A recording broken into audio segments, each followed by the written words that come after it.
All right, we're live once again here at the Great Irish Lock-In at Dublin headquarters, located somewhere in the Portobello area. For the first week ever, we are lit by mostly natural lighting, which is very nice.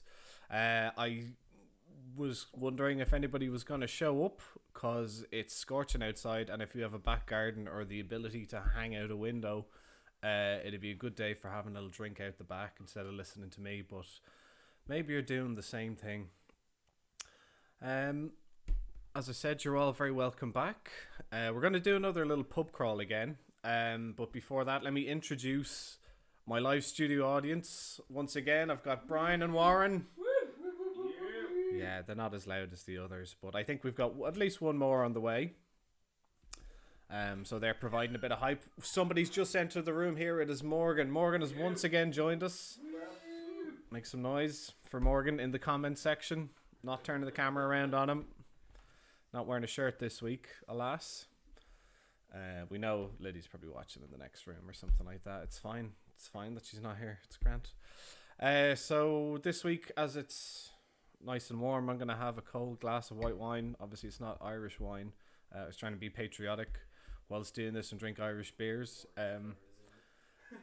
Warren is a coward. I see that comment has come up now. Can I ask Brian, what are you drinking, or will you be drinking this evening?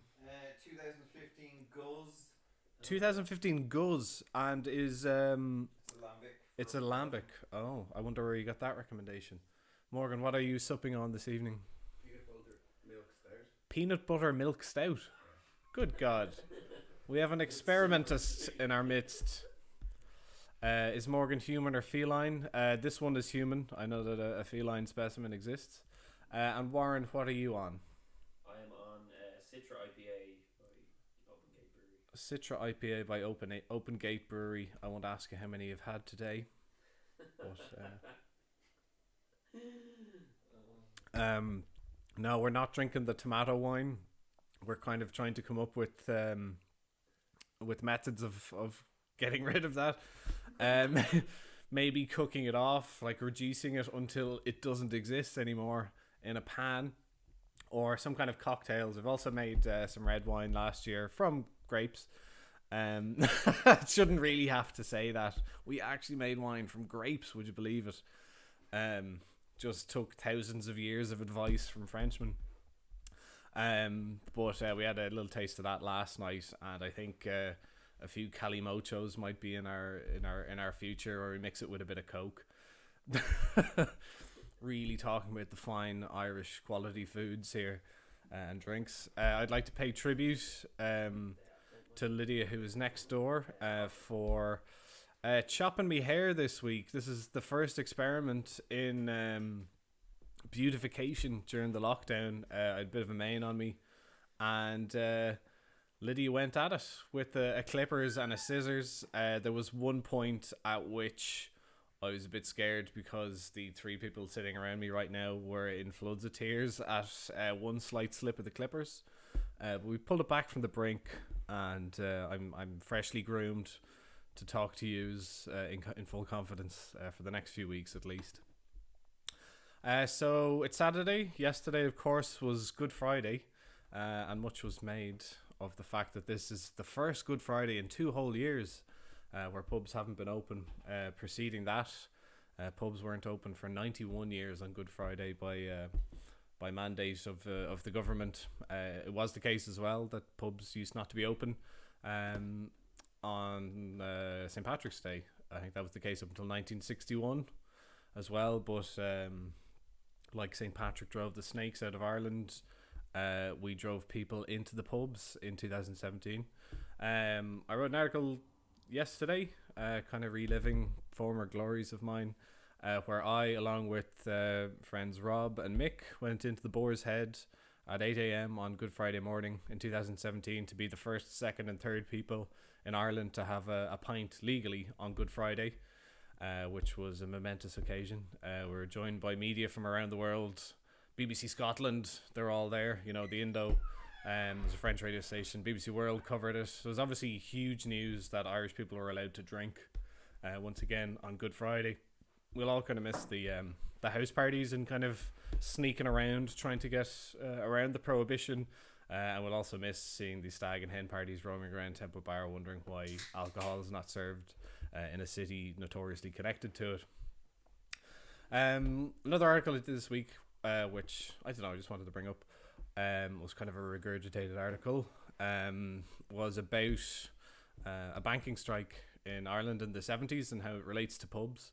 So a lot of the staff in banks went on strike, so people weren't able to cash checks, weren't able to get paid. Companies were still paying out, but they just had no means to get it into your account or get it into cash.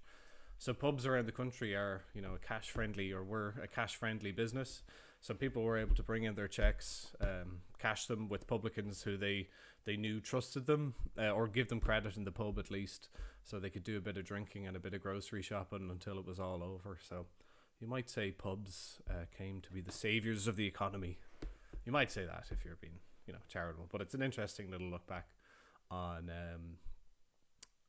kind of a quirkier element of how pubs helped us in times when it was difficult for us.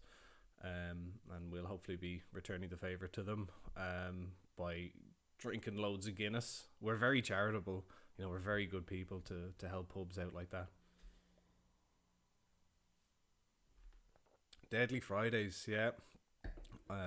Another name for Good Friday, of course.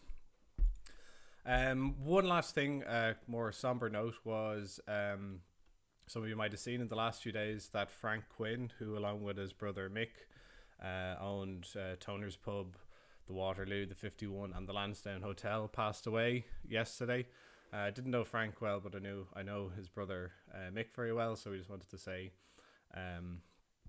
pass our condolences on. I'm sure I'll pass your condolences on to Mick and the rest of the family, and to thank him and Frank for giving us such a lovely pub to sit and drink in for all these years.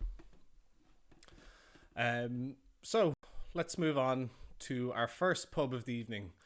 As you can see out in front of you is the Swan on Ainger Street, corner of Ainger Street and York Street.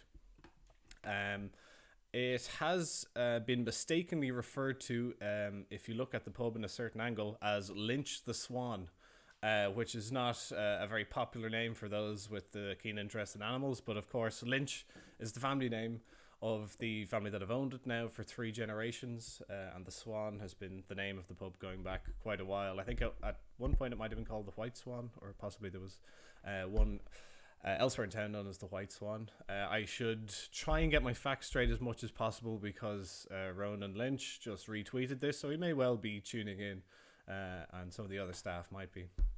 One interesting tidbitty fact is there's a church just directly across the road, and this church holds some of the relics, including, I think, a vial of blood of St. Valentine. So you might say that the Swan is an extremely romantic pub on St. Valentine's Day. You can sit at this window here and have a bottle of bubbly or some bubbly Guinness and look out across the road at where St. Valentine or some of his belongings are now stored. So it's a really oddly kind of shaped building, I suppose, because it kind of stands alone as one of the higher buildings in the vicinity. It dates back, or the pub, they can trace it back to 1661, which is kind of when the street, Ainger Street, named after Sir Francis Ainger, was created. They can go definitely back to 1661, but they reckon there was a medieval tavern or coach house on the site as well. So I think that's kind of how the Brazen Head look at things. We can kind of trace back something where they served alcohol back to a certain date. So I think the Swan might be able to go a bit further back than 1661 if we're feeling historically charitable. Like I've said with the other bars that we've done on the list, or on the pub crawl or the lock-in. So there's several floors to these pubs, but we've only ever really been in this ground floor. Upstairs would have been where some of the families would have lived. I'm sure certain members of the Lynch family would have lived there, including Sean, Ronan's father, and Ronan's grandfather. So a little bit of the history of the Swan. 1661, as I said, it goes back to. This once again is a lovely Victorian era pub. It was redesigned in 1897 under the guidance of then publican Thomas F. O'Reilly. It was done much in the similar style to, say, the Long Hall and others of the time, with nice partitions, a snug that we'll get to see, and a few other kind of decorative elements that we haven't seen in some of the other Victorian pubs. In the Long Hall and toners, we saw those kind of fruit emblems around some of the antique chandeliers and items like that on the outside. Inside here, there's kind of more macabre looking stuff. So let's see what you're saying in the chat. I made a resolution to be more engaging with you all. Will there be dogs again tonight? Jimmy, I know you had this request last week, and it was my intention to find photos of dogs, and I have not put together a collection, but we may, if there is time, refer to a Twitter page called Pub Cats, where there are photos of pubs and cats. Cats in pubs. They're mostly in the UK, not Irish cats, so that's the best I can do you. Do they own the whole building? I believe they do. I think they might make plans to open up upstairs a bit. I'm not sure what goes on further up than that. Maybe if Ronan is listening in, he might chime in with some corrections. You can also see, is that Goofy in a mural there just to the left of the pub. They also have these lovely hanging baskets outside, which is a really nice decorative touch. I think there's one company that does those hanging baskets for most of the pubs in Dublin. I'm not going to give them free advertising, but you know who they are. Okay. Oh, I did it again. Atmospheric pub noises. There we go. That's better. As long as it's not too loud for you. We're not too blessed with 360-degree photos from this pub. There's one or two. Let me just show you one or two. But they're more of a 360-degree view of two lads having a pint. This man here, who may or may not be John Waldron, the photographer, we can see that he's nearing the end of his pint. He's probably asked for one to be put on. This looks like during the daytime. It's not too busy, but you can see a good stick on the glass there. It's obviously a well-poured pint. I've been in here before and seen the staff be not happy enough with the quality of the Guinness, so they poured another one, rectified it, and given that to the customer. And that's kind of the level of service that they aspire to here when it comes to a pint of stout. So we'll go back to, that's all about it. You can see these two lads. So I'm going to go into the photos here because I want to start off up at the front of the pub. Actually, you know what? I'm going to go back outside because there's crucial points to be made. We'll step back a bit. So there's said to be bullet holes still visible on the exterior of the pub. Ronan's pointed them out to me once or twice. They're quite hard to see because they're just, at this stage, indentations, and the paint is yellow, so it's kind of hard to see. But they would date back to the 1916 Rising. This pub was actually used by Thomas McDonagh and a brigade that he was leading. Their orders were to fall back from the local Jacobs, I think it was Jacobs Biscuit Factory or Jacobs Factory or Jacobs Building. They're instructed, as the text says, to tunnel back between there and the pub. So I'm guessing it wasn't too well paved at the time. So they made the pub their fortified base, and they were instructed not to drink any of the alcohol stored there, which they didn't. Apparently they were very well behaved. There's reports of other pubs being used as locations for the rebels, and some of the stock not actually surviving. So in the wake of 1916, there were several other pubs that were actually completely demolished, including the Oval on Abbey Street. We found a list of, I think, 16 pubs that were completely demolished. They would have been in around, I suppose, the north side of the city, and plenty of others were... I'm going to turn this noise down. Sorry, excuse me. It's distracting me. And plenty of others that were damaged significantly to the point that they were able to claim damages from the Irish state, then, under the control of the British Crown. So Thomas, or John Maher, the publican of the time, put in an application for damages done, including to the windows, to some antique mirrors, to the mahogany bar. He put in for about 25 quid, and he only got a fiver. Probably okay money in those days, but not quite what he was looking for. So that's its involvement in 1916. In 1921, there was also skirmishes here during the War of Independence. And we'll hear a bit more about the War of Independence and the history of our next pub. So we've got somebody listening, watching from Dubai. Excellent. Where are you all listening from? I see one of our Canadian friends is back here. Somebody from Dubai. 3 people from Portobello just straight in front of me.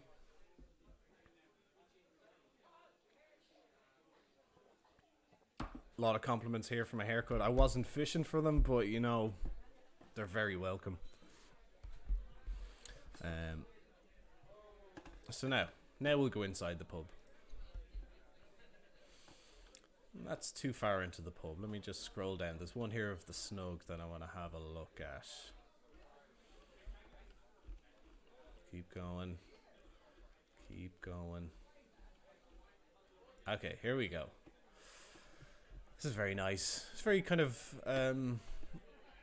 unusual, or possibly just because it's well kept, it looks different to, say, the Snug in Keogh's. And I think they removed one of the doors, but it's still considered a Snug.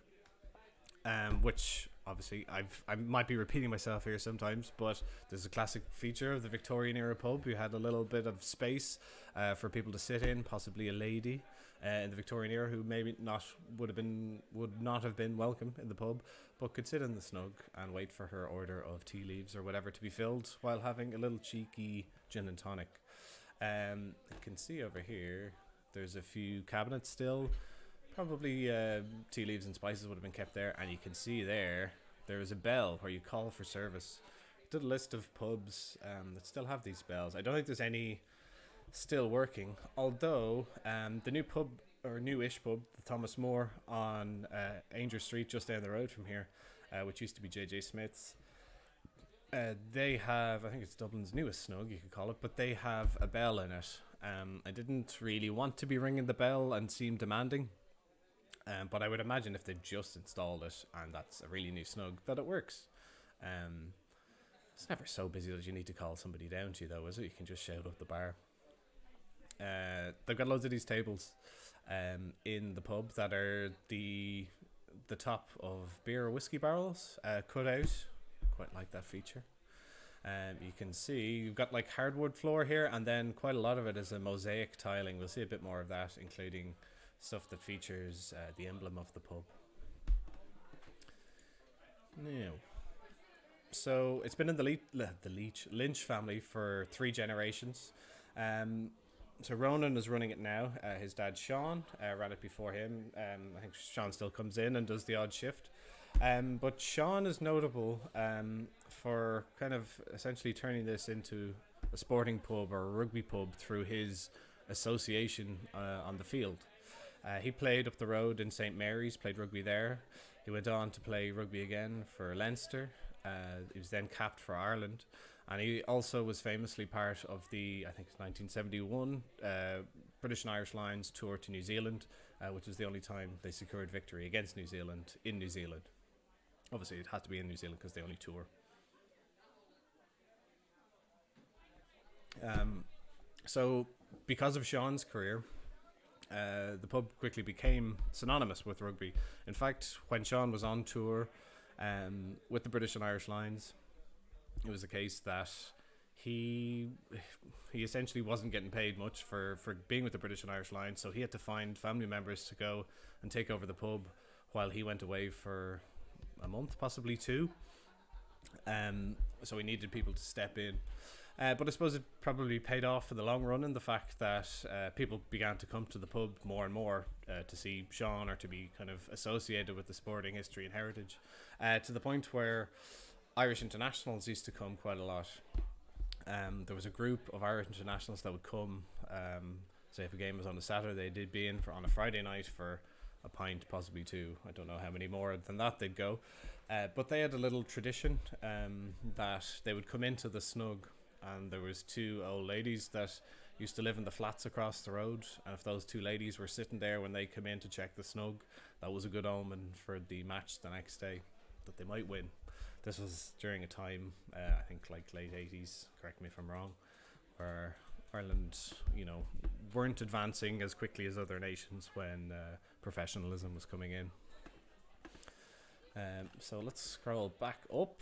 I'm a bit all over the shop with the photos here because we don't have our usual 360s. In behind, you can see the door still there on the entrance to the snug. I think that's gone, or maybe it's just open whenever I'm in. So this area to the left here, this has always kind of puzzled people a little bit. It looks like kind of a mini segment for 1.5 musicians to stand and play music. But this is actually used to be a staircase down to toilets in the bathroom, or in the basement. We saw that in the video from The Iguana with the Tongue of Fire, a film filmed partially in Toner's Pub last week, or possibly the week before last. So the bathrooms used to be downstairs. You can actually see the toilets in a clip from a movie called The Courier. The Swan was used in the film The Courier. I think it's a clip of a guard following somebody involved in drugs into the pub, and they find somebody dead down at the jacks. I would show you that, but the last time I showed you a clip, I got a copyright strike for doing so, even though we were watching it on YouTube. But anyway, so in the other side of this wall as well, they've kind of like a tiny little museum of stuff that they've found over the years upstairs in the pub and in storage, including Guinness labels. Oh yes, like this one here. A Guinness label from when they used to bottle their own Guinness. So this one is for John Lynch, who would have been the first generation of Lynches to own the pub. There's one for John Maher as well, which is kind of still well intact. They donated a lot of these temporarily to the little museum when they had a really good exhibit on the history of the Dublin pub. I think some of my info, from articles was used in that, which I'm very pleased about. All right, we're going to go for a quiz. Let's break this up a bit. Can't just be me shiting on at you. So my studio audience don't know the answers to this because we didn't come up with the questions together. I came up with them about half an hour ago while lying in bed. So this should be news to them. Okay. Let's go for the first question. Which Dublin pub was famed for serving a particular profession on their breaks through a fence beside the pub? Is that phrased correctly? Which Dublin pub was famed, or is famed, for serving a particular profession on their breaks through a fence beside the pub?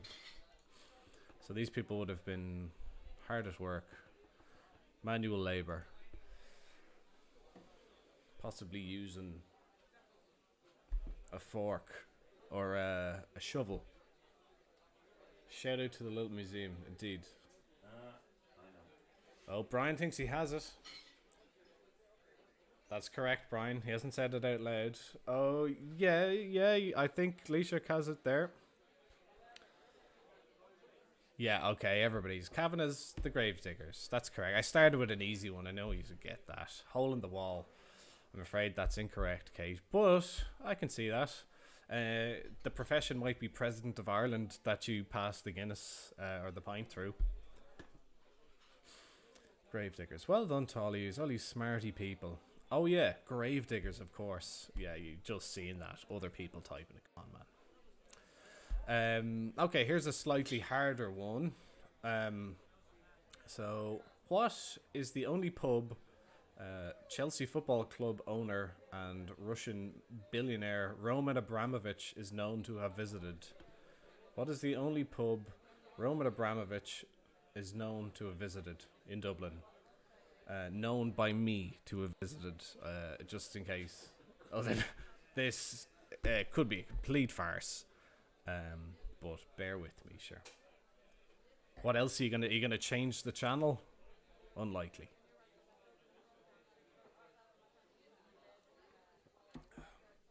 Roman Abramovich. I'll give you a clue. Hillary Clinton also drank there.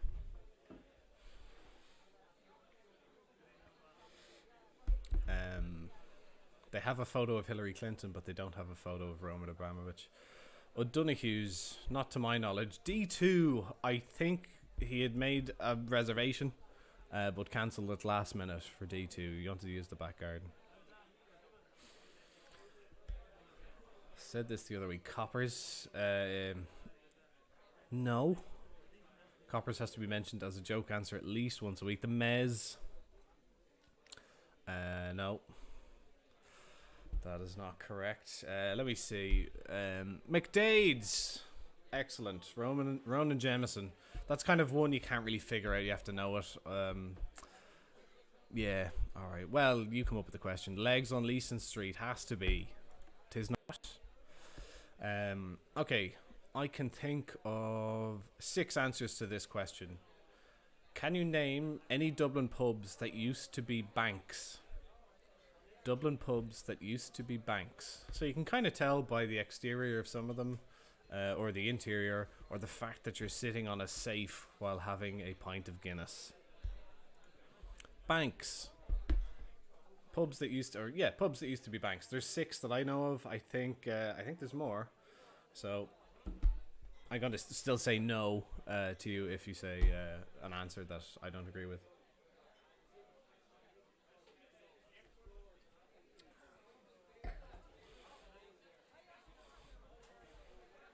The bank, yes, that would be correct. Bankers, I don't think that was a bank. It's just the fact that it's because of its proximity to several banks that it is called Bankers.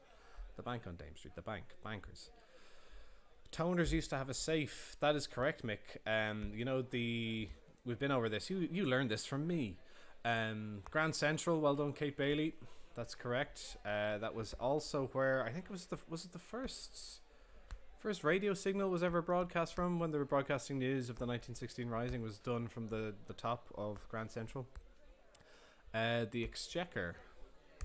Sounds right, but I don't think it is. Silver Penny, that's correct. That used to be an AIB, EBS or something. Anyway, there's a room at the back of Toner's Beer Garden that used to be the safe, apparently, for National Irish Bank on Bagot Street, but it's now used to pull pints. Yeah, Silver Penny, if you've got that. That's the Weatherspoons on Abbey Street, the big, huge pub. So we've got the bank, Silver Penny. Let me see, I'll give you a few clues. I have the bank twice in my answers, so there's only 5 of them. Listen, you're not paying for this, so... Okay, there's one on Georgia Street. Trinity Bar and Venue. It has that look about it. I don't know. Have you got a comment, Warren? You're looking at me like you do now. The bank. I will give the points to Warren for that one, for piping up via Morgan. So the one on Georgia Street, he's having a chin wag on that. It's kind of a new modern bar. 2 of them are kind of modern bars. So there's one on Georgia Street. There's one on Wexford Street as well. The Globe, incorrect to my knowledge.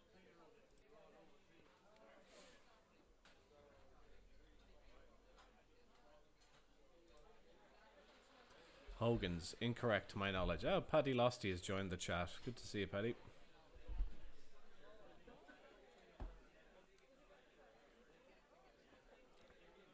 The bar in the West and Westmoreland. Ronan, you seem to be informed and knowledgeable, so I'm just going to say yes, why not? To my knowledge, I don't know. World's worst pub quiz. Hogan's, no. Alright, I'll give you 36 more minutes and then I'll tell you the answer. Nolita, that is correct, from Rubber Ducky Drunk on Bookie. Very good name. Devitt's, no. Devitt's been a pub for quite a while. Ronan's got Nolita there as well. Mr. Shankar. Against the Grain, no, but I think I have a question about Against the Grain later.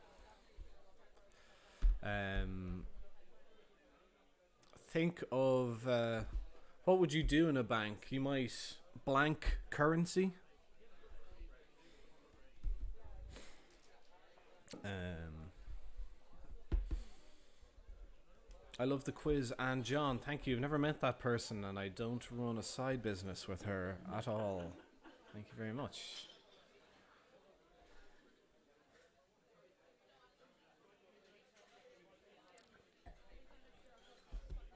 Just waiting for people to kind of get my the bleeding horse. No, to get my clue. A foreign currency blank.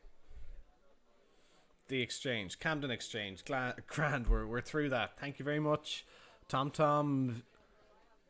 Thank you very much, Camden Exchange. In what Dublin town? So not in the city centre, but in what Dublin town did the Clash play their first ever Irish gig in a pub?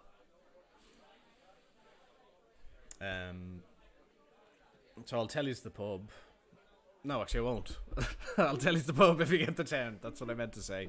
Again, worst pub quiz you've ever been at. No prizes. No entry fee.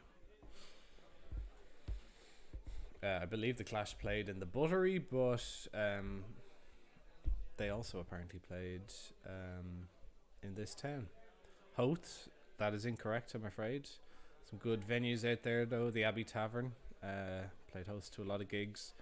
I think Abbey Tavern might have been more Dubliners and the Chieftains rather than people spitting on each other and moshing around at a Clash gig back in those days. Skerries, no. Drumcondra, no.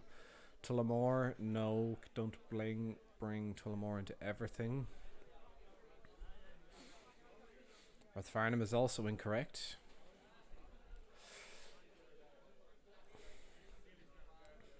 It's not that far from the city centre. Publin also played in the Buttery. That is correct. Dunleary, Mr. Shankar has it. Let me look at the name of the pub or bar that they played in. Apparently called the Top Hat. This is one of those ones that I have written in my notes from ages ago with no reference. So take it at face value. Okay, final question for this round is: how many pubs, or can you name any pubs in Dublin named after Irish revolutionaries? Pubs in Dublin named after Irish revolutionaries.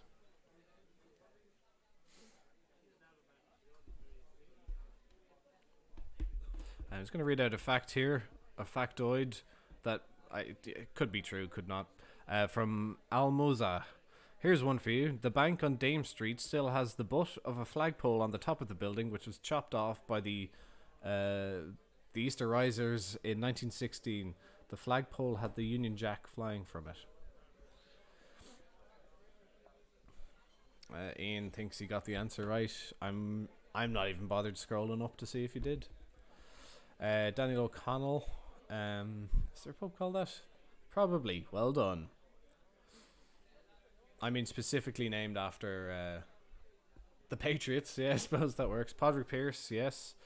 Yes, Parnell. The Parnell Heritage Bar. The Buddha Bar. No, Buddha Bar, Blanchardstown. That may still be sinking. Remember the Buddha Bar. Good aftershock there. People used to rate the aftershocks back in those days. I liked the blue one that made you go blind. Gildoff's Parnell Street. So Irish revolutionaries, pubs named after Irish revolutionaries. Anybody from the room here? Pubs named after Irish revolutionaries. Named directly after Irish, not share the same name. I believe O'Connell's is more. The Robert Emmet.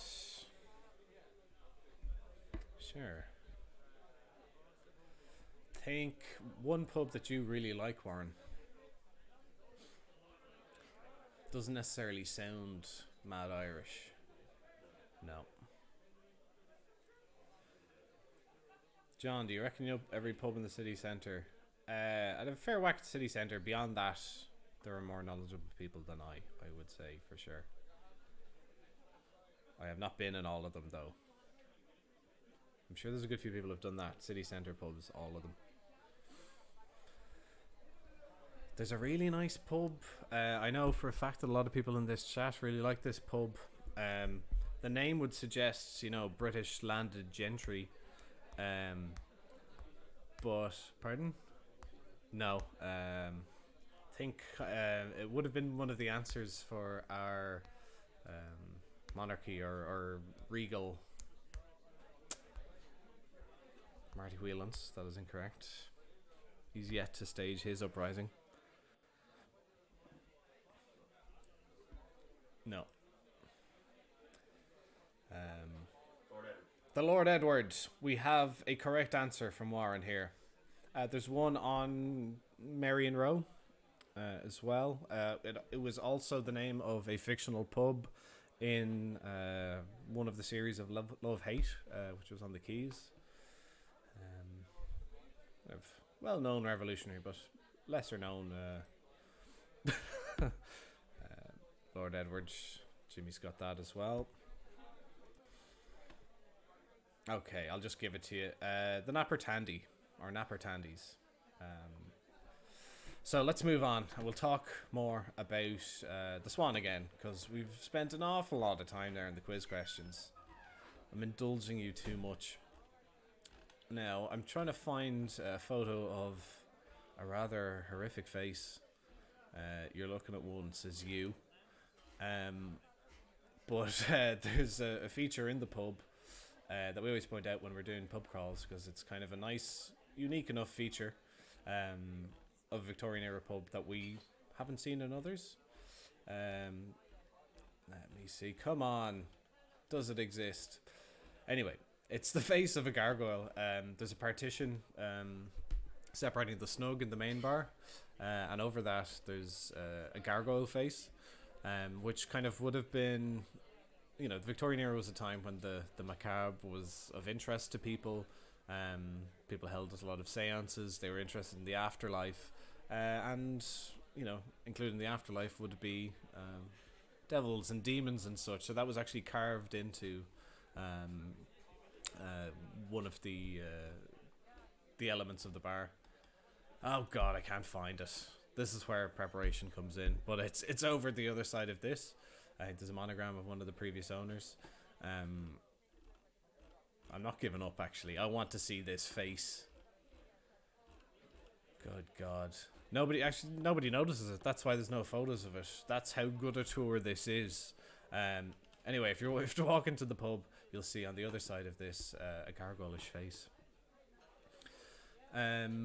So I wanted to point out as well, the pub was immortalised in vinyl. In this album, I've just dropped a cactus. In this album by the Dublin City Ramblers, it's an LP of theirs called The Rare Old Times. Let me just put it up here for you.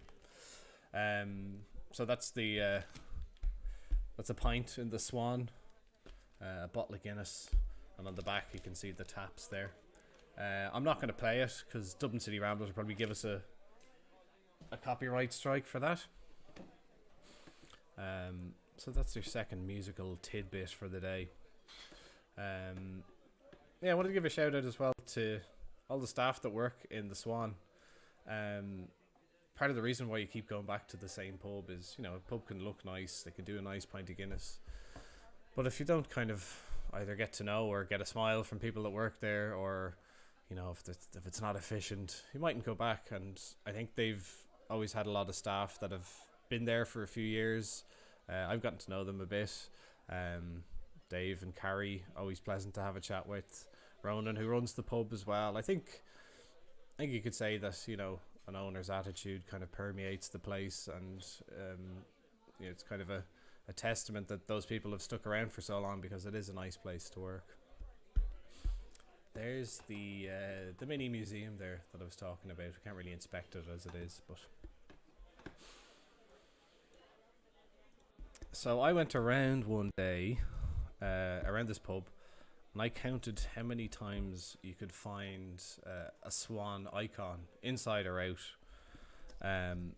Would you care to hazard a guess as to how many icons of the Swan you can see? So that includes kind of on t-shirts you can see, on the hoardings outside that pen you into the smoking area. What's your guess? What's your best guess? 137? No, that'd be wrong. That'd be well wrong. It's not a farce. Warren, have you got a guess for us? Sorry, what's the question? What's the question? You stop talking to your mates, sir.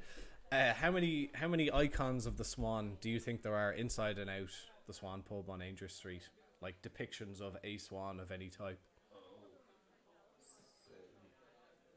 Brian says 7. I'm seeing guesses of 15, 14, 1, which is a rubbish guess, no offense. Still waiting to hear from Warren here. All Ted Hooks 8 from Ian. Ash says 26.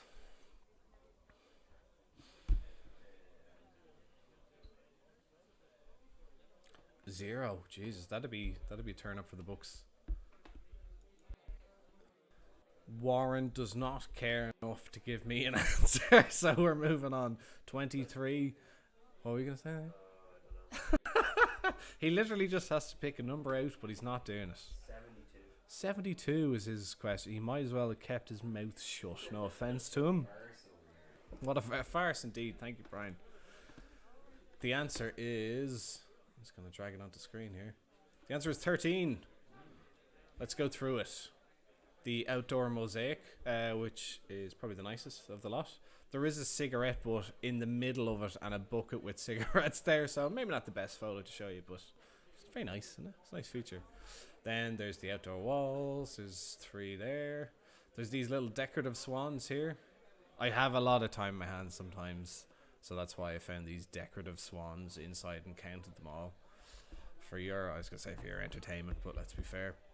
The Swan t-shirt above the bar, behind the Powers mirror. Apparently there's a Powers mirror like that in each of the 16 Victorian era pubs, I think.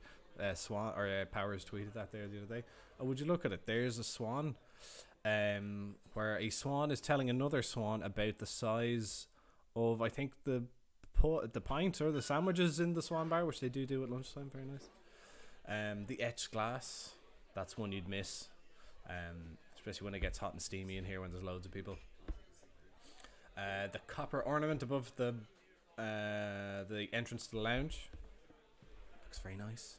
And then another indoor mosaic. That's probably a better one than the one with the cigarette butt on it. No. So I was telling you earlier about Sean Lynch and how he played rugby for Ireland. He would have played against a lot of international teams, including in the Six Nations. I think he played for Ireland from 71 to 75. Citation needed there.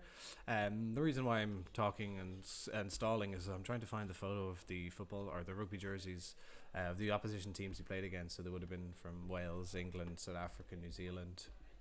And they're hanging on the wall at the back of the pub. Listen, it was actually my job to go in and take 360 photos of this pub, or I think I said I did, or I did get them, but I never uploaded them, unfortunately. So that's why we're scrolling through these photos at the side from other people. I should have done my work, but I can tell you the next pub has wonderful 360 photos, and once all of this is said and done, I'm going to go in and take 360 photos of every pub. There you go. All I had to do was patter enough, and we come across some low resolution photos from Charlie Fox. As you can see, there's an Irish one. I think that might be, it looks English, but it looks like maybe it's the French logo. Wales, Scotland, and then on the far wall there's more far-flung teams. It's a lovely pub that I really enjoy going to. I think it's one of my favourite in Dublin. I always get asked, what's your favourite pub in Dublin, and you have to have a list of loads, I think, and the different pubs are good for different reasons, but there's certain ones that you keep going back to. I live reasonably close to the Swan as well, but it's kind of a go-to because in the winter you got the fireplace, they do a nice Irish coffee. In the summertime it's a real sun trap out the front, and they leave the doors open. It's just an interesting pub to look at. It feels homely, and the staff are nice as well, and the crowd is usually nice as well. You never get any hassle in the Swan. Incidentally, we're speaking of the staff. Carrie, who works there, told us once about a supposed haunting in the pub. So we do a haunted pub crawl. Excuse me. And so we're always looking out for kind of new pubs with stories about them. So once Carrie told us she had a spooky experience, we're all over it and included on the next tour. So apparently in the 1920s, a lady died up on one of the upstairs floors in an apartment that she was renting. And a few years ago, Carrie was taking a break during the day. She was working a split shift, and she went up and said, "I'm going to have a little kip here." So she lay down on the ground, or maybe not on the ground, maybe on a pillow. Who knows what they've got up there. And she took kind of 40 winks, but she kind of was gradually woken up by the feeling of a presence in the room, and more worryingly, the presence of an arm, a cold arm on her neck. And she bolted upright and thought, that must be your one that died in the 20s. I'm not the greatest spooky storyteller. I should have put on some music to add to the atmosphere. It doesn't really work if you can just hear people having a natter in the background. Yeah, Jace, this place is haunted. You hear that now? I'll know for next time. So I might turn it around to the room. The room being the digital room that we're in, and the room that I'm in with the here physically with people, and ask what their favourite pubs are. So I might ask Morgan and Warren to get their thinking caps on while I dawdle. I fill time, fill space. There is zero I was gonna say there is zero silence. There's zero silence while you are thinking of your favourite pubs. Doesn't have to be, your desert island pub. If you're to bring one pub with you on that's a good idea for a podcast, actually. Desert island pubs, because you'd have to factor in, would you bring it brick by brick, or like would you make like a tiki hut version of the long haul or something? So Morgan, I'll turn to you first and ask, do you have a favourite pub in Dublin, and if so, what is it? O'Connell's is a fine choice. Don't get to go there enough. Yeah, it's just nice. You usually there's kind of a I know a tone in that pub where it's usually about sitting down. There's not too, if you walk in and there's no space for a seat, you don't really stand up, because that's where you go for a sit down. There's all lads reading the paper. Pleasant atmosphere, kind of a nice range of ages as well. After work crowd, civil servants and people that work in the area, or a few older lads. And Warren, what about you? I think I'd have to say Cummiskey's Dominic Street, which is a fine pub. Amazing point. I still haven't been in since they've done their refurb, or the painting job. I have. It's fine. Okay. Yeah, it's just like I don't think the outside is really nice. There's nothing too extraordinary about the decoration inside. It is an old enough pub, but it's more the feeling of it. Perfect. Yeah. Great ambience. So says Mr. Warren here. Always good bar staff in there. I think the patrons make it as well a lot. Yeah. It's kind of welcoming, and people are nice, and you try not to be too loud for the sake of others, and they kind of do you the same courtesy, and there's kind of a time to go to Cummiskey's and enjoy a pint. So let's see what... Sorry, shut up, Warren. Let's see what the crowd are saying. Devitt's, fine place. It's been hopping the last few years. Really nice place. Did a nice article there a while back with a man named Frank, who worked behind the bar there for 40 years. Wonder how he's getting on. Must give him a text, actually. Column says Fallon's a smashing spot. We obviously did that last week on the pub crawl. McGrattan's down the lane, very nice pub. They kind of have just so much stuff rolled into one in McGrattan's. Like, they've got that lovely snug, got your pool table if you want to play that, you've got your heated outdoor area, you just got your regular outdoor area. It's kind of a sports bar, do good food, lovely fireplace. You can sit on the fireplace or sit beside it, like on a kind of a leather stool inbuilt into it. Fallon's is a great pub. Yeah. Mulligan's Pool, Beg Street. Funny you should say that, Ian Dunphy. I wonder where we're going next on the pub crawl. +1 for Cummiskey's from Anne. Mulligan's for me too. Well, your luck is in, friends. I only made the decision today to talk about Mulligans because I have plenty of info about them, mostly thanks to a book written by a man named Declan Dunn. It's called Mulligan's Grand Old Pub of Poolbeg Street. It's a really good read. It's actually going mad cheap in Chapters at the moment, or was when they were still open. I think it was like £4, something like that, and they had a few copies of it. So maybe when Chapters reopens up in the second-hand section, you can go up and grab a copy, or just listen to me talk about it now and get the abridged version. O'Neill's Pier Street, lovely pub. I think that's one of the Victorian era pubs. Seamless links. Well, I'm taking a drink now. I'm taking a breath, and then we'll go into the next pub. All right, and I'll also check my notes to make sure I didn't leave out anything about the Swan.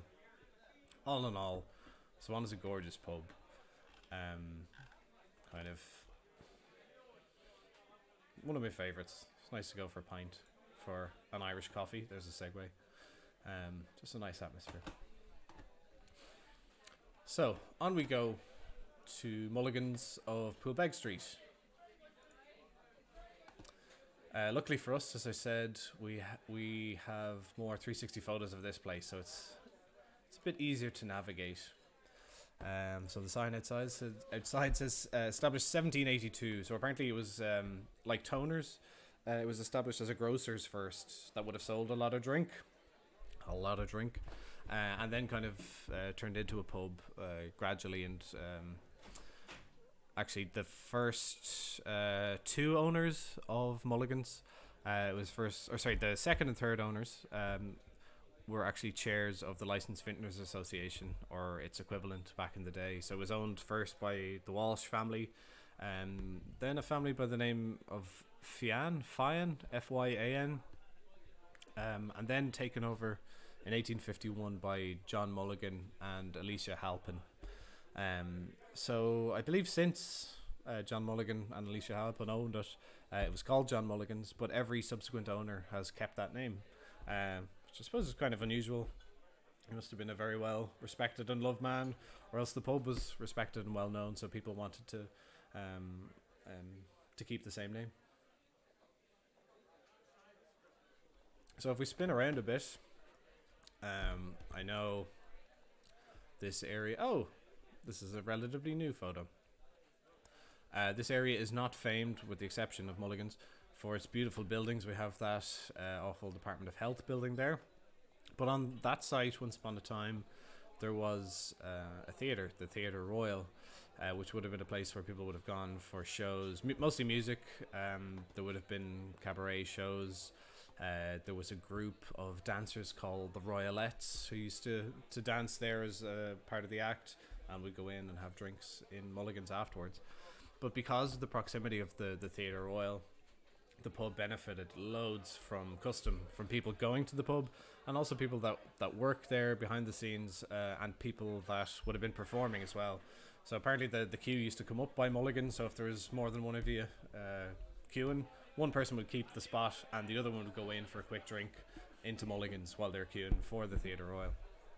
A few of the famous faces and performers to have come in here over the years would have been Sammy Davis Jr., Nat King Cole, and Judy Garland. In later years, Sean Penn and Julia Roberts have been in here for a drink. One other extremely famous person, famously to have had a drink in here, was John Fitzgerald Kennedy. He was in the pub in 1947, I believe. He was brought here by a journalist by the name of Jack Grealish. Grealish had written an article on Irish neutrality, which was the dissertation topic, or neutrality generally was the dissertation topic of JFK, I believe, while in college. So he sought out Jack Grealish to guide him around Dublin and its pubs, and to have a chat about politics and such. JFK at the time was a freshman congressman, so he was elected. He apparently had a glass of lager in Mulligan's, and Jack Grealish apparently had to borrow money from a colleague to bring JFK out. He apparently also had a drink in Ryan's of Parkgate Street. One other person to not have had a drink here, I showed you a photo of Peter O'Toole outside Toners 2 weeks ago. Peter O'Toole was kind of, I don't know, Brendan Behan-ish in his ability to get around Dublin pubs. You know, every pub in Dublin has a story about Brendan Bean having a drink there. But there's a story about in 2003 that Peter O'Toole was actually denied service in Mulligan's. So this would have been, I don't know about the height of his fame, but it would have been very famous. I think later in that year he won an honorary Oscar. But he was refused service for having a few too many jars in him. So they, I suppose you could say the bar staff didn't kowtow to the. Is that a phrase? Kowtow? It is now. I've just coined it. Yeah, I've got the thumbs up from Morgan there. How now, Brown Cow. So they didn't kowtow to famous faces when they came in. They're obviously welcoming. It is a welcoming pub.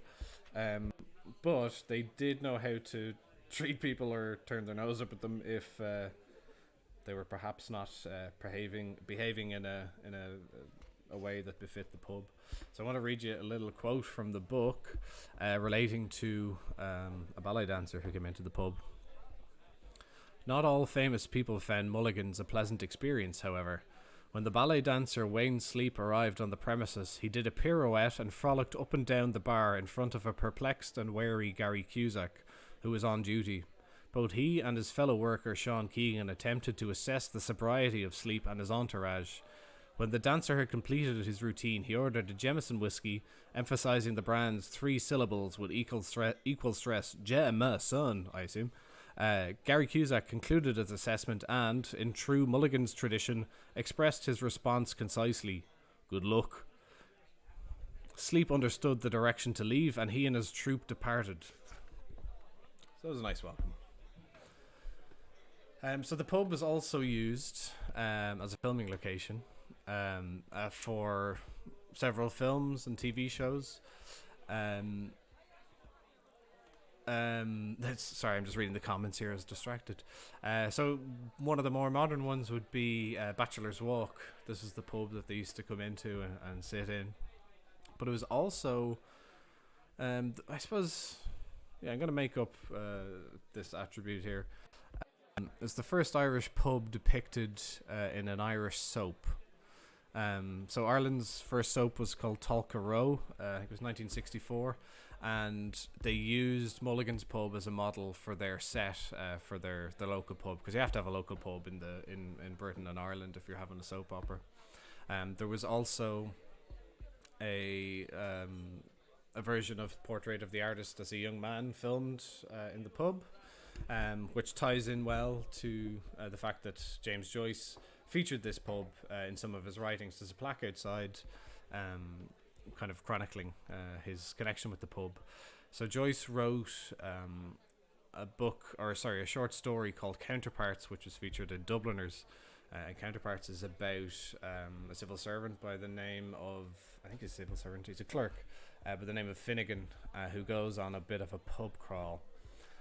So he starts in the Snug in O'Neill's of Suffolk Street, which is quite a large snug. He then goes on to Davy Byrne's pub, which is also, of course, featured in Ulysses. He then goes to a pub that no longer exists now, called the Scotch House, but I think the building might be under renovation now, but it was still called the Scotch House, but it was offices. And then he finishes off in Mulligan's. So we might go in and see the room in which he goes to. So this is the room at the back of Mulligan's pub. It's known as the Joyce Room because one of the scenes from one of his books was actually set here. There on YouTube, again I can't show you it because of copyright reasons. On YouTube there's a reading of, or an acting out of, that scene from Counterparts. So Counterparts is it's interesting because they're doing a little pub crawl and it's a bit funny, but it ends with the person being drunk and going home and physically abusing members of his family. And that kind of mirrors a famous incident in the 1800s in Mulligan's, where a regular drinker here went back after one particular drinking session and murdered his wife, unfortunately. Let's go back outside here. Let's get a good look at her, actually. Now, here we are. I really like this barrel seat. Pretty unique feature. Feel like kind of king of the drink sitting in that. one other thing I wanted to point out was Guinness Mid Strength available here. I doubt that's still available, but did anybody ever drink that? I don't remember ever having it. But it seems like a good idea if you're kind of don't quite want a non-alcoholic, but I still want a bit of creamy stout.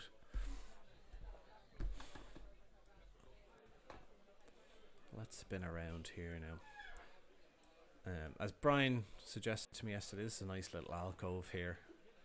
Snug as he called it. It is snug, I suppose. Now, as we go to the back here, I want to tell you a story about the grandfather clock. Well, there's two stories, in fact. During the Irish War of Independence, so the story goes, the pub was raided by the Black and Tans, who were looking for rifles, armaments of any kind, because they suspected sympathies from the publican of the day for the cause. They found nothing, but it was said that there were rifles actually in the pub, but they were stored in this grandfather clock. Again, there is something else stored in there these days. There's a man by the name of Billy Brooks Carr, who's from Texas, and he was very fond of Irish pubs, of all things Irish. He drank in Irish pubs all around his locality in Texas, and he would always pay a visit to Mulligan's whenever he was in Ireland. Unfortunately, he passed away, and some of his friends and family did something nice with his ashes. They brought him to the various Irish pubs that he enjoyed around Texas.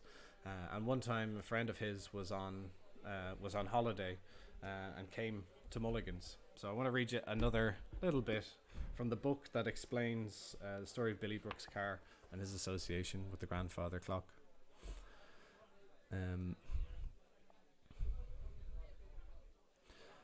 We told him we would give him some of Billy's ashes and asked him to go to John Mulligan's, have a drink with Billy, and spread his ashes outside the pub after the drink. Noel Hawkins was the bartender when Doc ordered 2 pints of Guinness. As Noel was topping off the first pint, he asked Doc if he wanted to wait on his friend to top off the second pint. Doc then pulled out Billy's ashes and asked Noel to finish building it, and that his friend was right here. Doc then shared with Noel many of the stories of Billy's life and told him about spreading his ashes outside the pub. Noel said he could come up with a better place for the ashes, the grandfather clock. They signed a note about placing them in the clock. It was 1st of April. Noel said, let's date it 2nd of April because others might think it was an April Fool's joke. Then an Irish wake broke out. Doc had to be carried back to his room by some of the customers after the wake.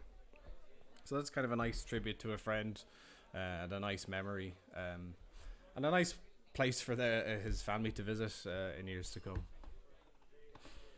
But let's see what's going on in the chat, and I can have a glass of water.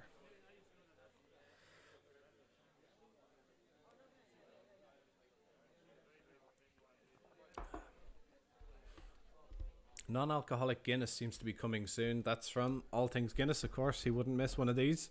Yeah, I'm kind of interested to see what that's like. If it's kind of still nitrogenated and a bit creamy. Might be nice to have at home or to alternate pints with. And he remembers Guinness Light too. What did it taste like? Actually, that's a stupid question. It tasted like Guinness, but lighter will be the response, I suppose.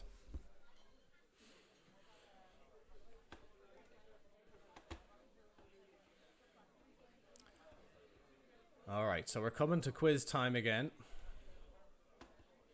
Lower the book. We can't see your lovely face. Thank you very much, Helen.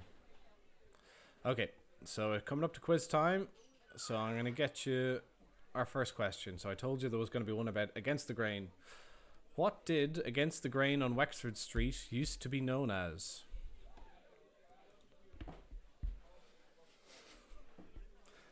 What did Against the Grain on Wexford Street used to be known as? It had several prior incarnations. I can only remember the last one. I think that spot used to be a bit cursed, or just pubs couldn't settle down on it until Against the Grain came along. John actually can't read. He has this all memorized. You see, whenever one of these finishes, I just immediately go upstairs and start reciting this to myself like it's a mantra. I add on 5 minutes of dialogue each time, and by the end of the week, I'm exhausted, but I've got it, including this sentence that I'm speaking right now. Carnival! Well done, Deborah Daly. Carnival was indeed the name of Against the Grain. For extra bonus points to anybody else, does anybody remember any of the other names that it used to have? Carnival, and how many? I think it was like 1 or 2 years. It didn't feel like it was there that long. Did it have a theme? Carnival, possibly Brazilian, before all the Brazilian people arrived into Dublin. Okay, question number 2. I have to remind myself of the answer, if you'll bear with me.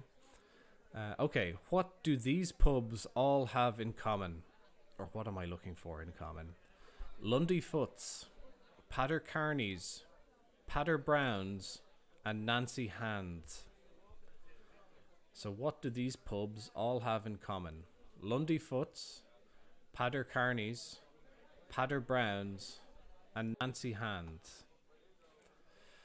So Lundy Foots is on Essex Street, Patter Carney's on Dame Street, Patter Brown's Clanbrassil Street, Nancy Hand's Parkgate Street. It's not to do with that.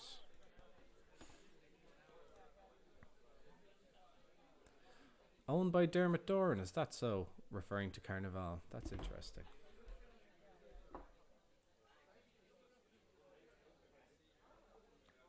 I see the sun's going away now, so we might have a few people jumping on. They are Irish pubs, that is correct. I'm looking for a bit of a narrower commonality between all of them. Brian, do you have an idea of what? No, that's a tough one. It is a tough one. That's why I put it in there, to show off me, big brainy.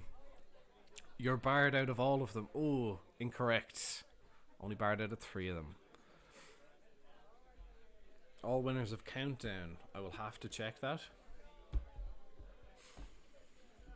2 pubs in 1. No. That's not what the commonality is, as far as I know. They've all had name changes recently. No. This is a difficult one. I'll just give you the names of the pubs again. Lundy Foots, Patter Carney's, Patter Brown's, and Nancy Hand's.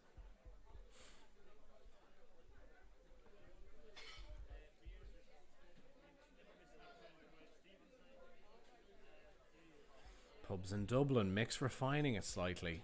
From pubs of Ireland to pubs of Dublin. Oh, Aoife has it. Well done. Named after non-owners. They're all named after people other than anybody that has owned it. So Lundy Foot is named after a local tobacconist that once existed in the area. Patter Carney's is named after the man who wrote the national anthem. Patter Brown's is named after the father of the brothers that now own it. And Nancy Hand's is named after, I can't remember, it's named after a woman. I believe the Hole in the Wall pub near the Phoenix Park also was once called Nancy Hand's. I'll have to look up the etymology of Nancy Hand's names. Well done, Aoife. Good going. Okay, so here's another one. What pub serves a beer called Checkpoint Charlie in reference to the recreation of a Berlin Wall checkpoint for the film The Spy Who Came In From the Cold that happened outside its doors? So outside the doors of this pub was a recreation of a Berlin Wall checkpoint for the film The Spy Who Came In From the Cold. They named a beer after it called Checkpoint Charlie. Which pub?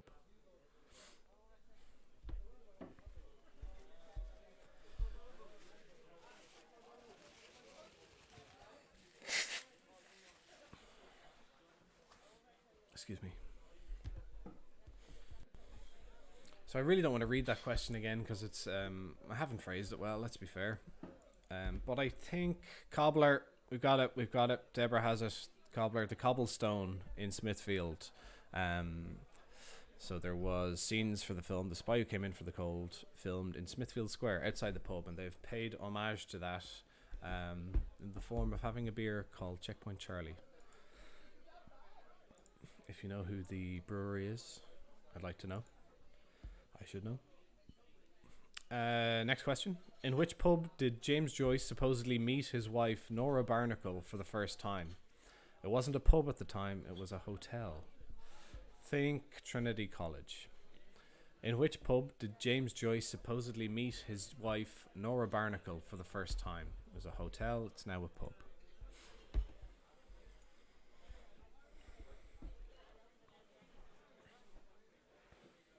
Nearly out of wine here. Oh, I've got my glass or my bottle here beside me.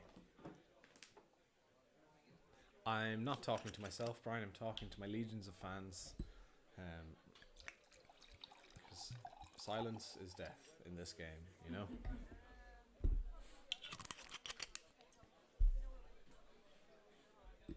I can give you the tasting notes of this.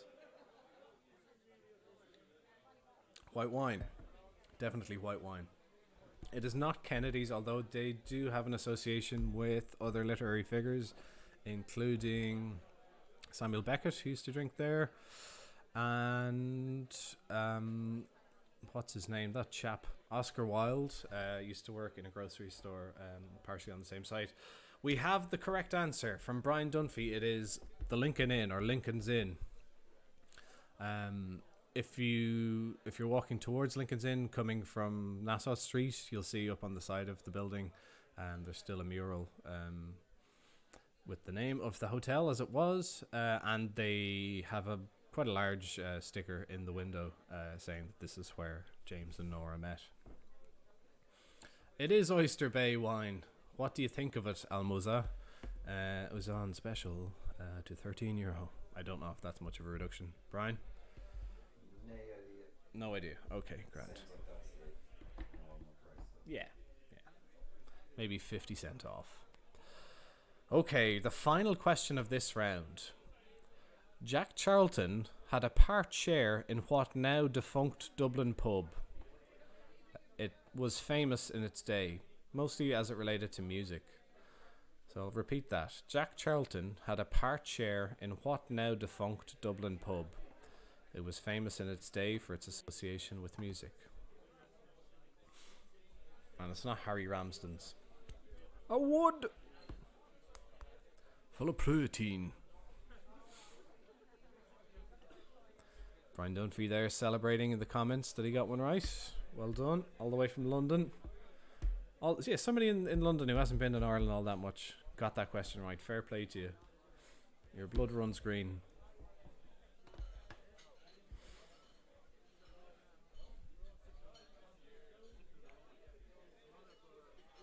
This is that part of the live stream where I've been drinking for a while, so the bladder's filling up. Doran's, no. Somebody sort of has it there, but I can't really give it to them because they haven't given me the full name of the pub. Almuzza, do you want to give me the full? Bag it in. Okay, I think we can kind of give that to Almuzza, but Jimmy Dignam has given us the full name of the pub. The Bag It In, of course, where David Bowie played. But yeah, apparently Jack Charlton had a share in that pub. I still have a little bit to talk about with Mulligan's, but I won't keep you too long. We might have a little stroll around. Where do we go to now? I know where we go. We'll go up here, because it's a nice visual segue into what I'm going to talk about next. Because I think there's a little plaque up here to a man synonymous with the pub. Where is he gone now? Maybe over to the right. And I'm not going to look at him too far. Here, hold on. Hold up a second. Do you see this here on the wall? This is a collection of commemorative beer mats put out by Guinness for the first Arthur's Day. I have a few of them. I actually had one for toners that I was using, but I didn't show you. So it's a collection of famous and historic Irish pubs, and somebody collected loads of them and then framed them and started selling them, which is a really good idea. Listen, I don't know where this plaque is, alright, so I'm just going to tell you about what I was going to tell you. So this pub would have been really big for its association with journalism and with writers. So too would have been the Palace on Fleet Street, but the Palace would have been kind of the Irish Times pub. Mulligan's was more maybe the Irish Press, which I think that would have closed in around 1990 or so.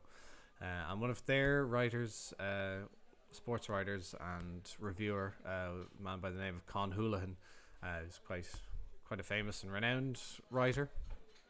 So this was his favourite pub to go to, although he was known to get around to pubs. Ronan Swan told me about serving Conhulan before, and he used to go into the Palace as well. But Mulligan seems to be the one that he was most synonymous with, and he would have included the pub in a lot of his articles. He was so well known here that he kind of used Mulligan's as his bank. He would deposit his wages in and make withdrawals whenever he needed it. I suppose the pubs are open later and longer than most banks, so it's pretty handy if the publican knows you. Apparently he used to come in at midday and take a nap. That was the first thing he'd do, just sit in the corner and take a nap. And then have a few drinks and do a bit of writing and have a bit of a chin wag with bunters and with the bar staff. One other famous author to come in here on the regular would have been Flann O'Brien, who was himself a writer of the Irish Times. Apparently he used to come in and drink Jameson 10-year, but he insisted on it not being poured from the regular bottle for customers. He would say, "Give it to me from the parish priest's bottle," indicating he wanted something a bit more special. So that's our two Irish pubs, but we set a precedent last week of finishing off by visiting somewhere a bit more far-flung. So I've picked another pub that we sent postcards to in January, hoping for a letter back. I think we can maybe give up on that. But I'm going to take us to a pub called the Trinity.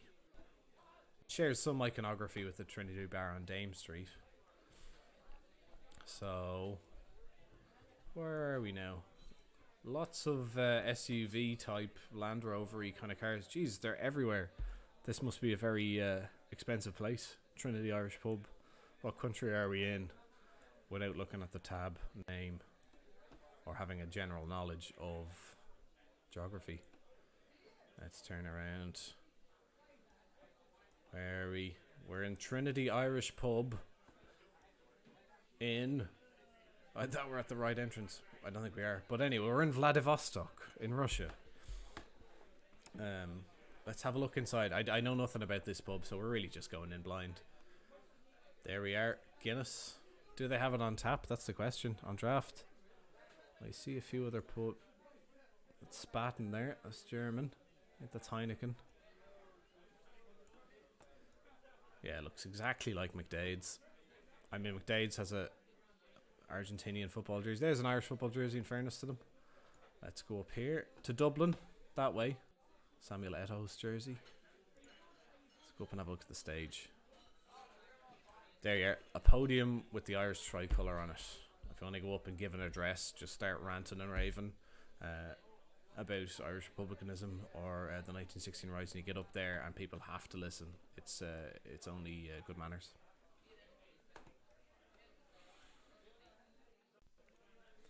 Was anybody else excited to find out where we're off to? You need to leave the house more, if at all possible. Sure, I'll do a live stream from Vladivostok in a few months' time.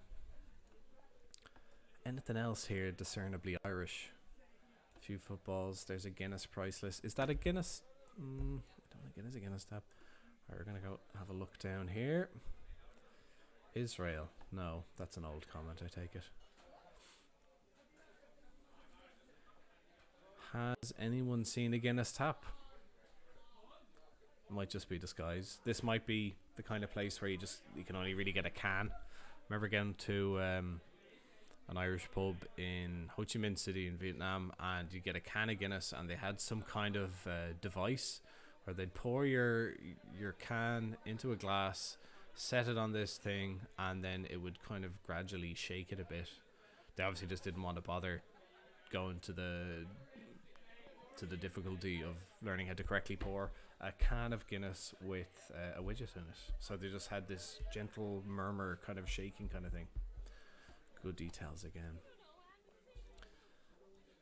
You could be anywhere. No offense to the pub, but you could be anywhere. But I suppose this is kind of the standard kind of for Irish pubs abroad. Here we are. This is a nice little spot here. Irish Corner. I would hope so. It's an Irish bar. But it looks like they've got whiskey lockers in there or something. It's a little snug. Oh, that's good. Can we go in? Let us in. Are we in? No. But anyway, it's nice they've got a little snug beside the jacks there. Anyway, we'll start winding down. Can we do something with McGettigans in Dubai next week?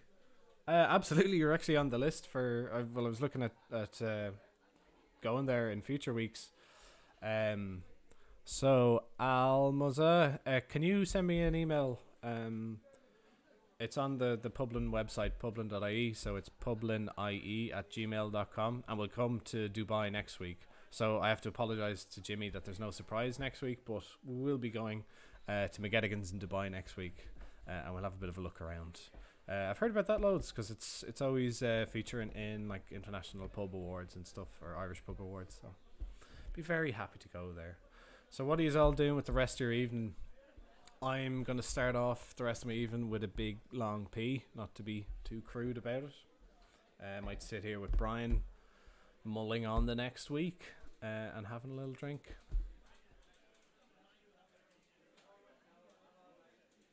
So, Kate Bailey here is saying about that can shaker yoke, a jiggler is the term she has used for it.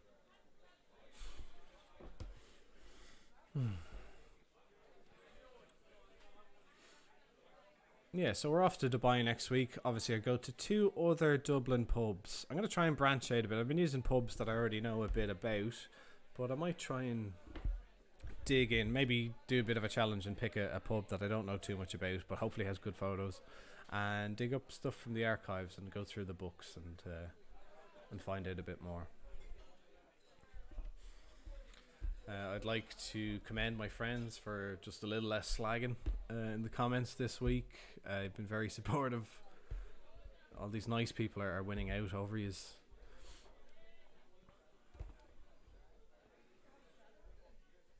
Somebody's fixing a sewing machine while listening to us. Alright. I don't want to keep just gawping at yous as his type. So I'm going to sign off. This is a record though, we're up on an hour 20. So that's a new record. I can chat shite with the best of them. I mean, I've lost most of the studio audience in fairness. But we'll get them back. That's my task for next week. I have to be interested enough to win them back. Brian here has just been sitting with a smile on his face for an hour 20 now. He's also dying for a pee, I'd say, because he's just here to support me. Fair play to him. So thanks very much for listening, for watching, for commenting. Make sure to like, share, and subscribe, and all that. And we'll see you next week for another Publin Lock-In. Woo! Thanks very much. Lovely chatting to you. I'll see you again.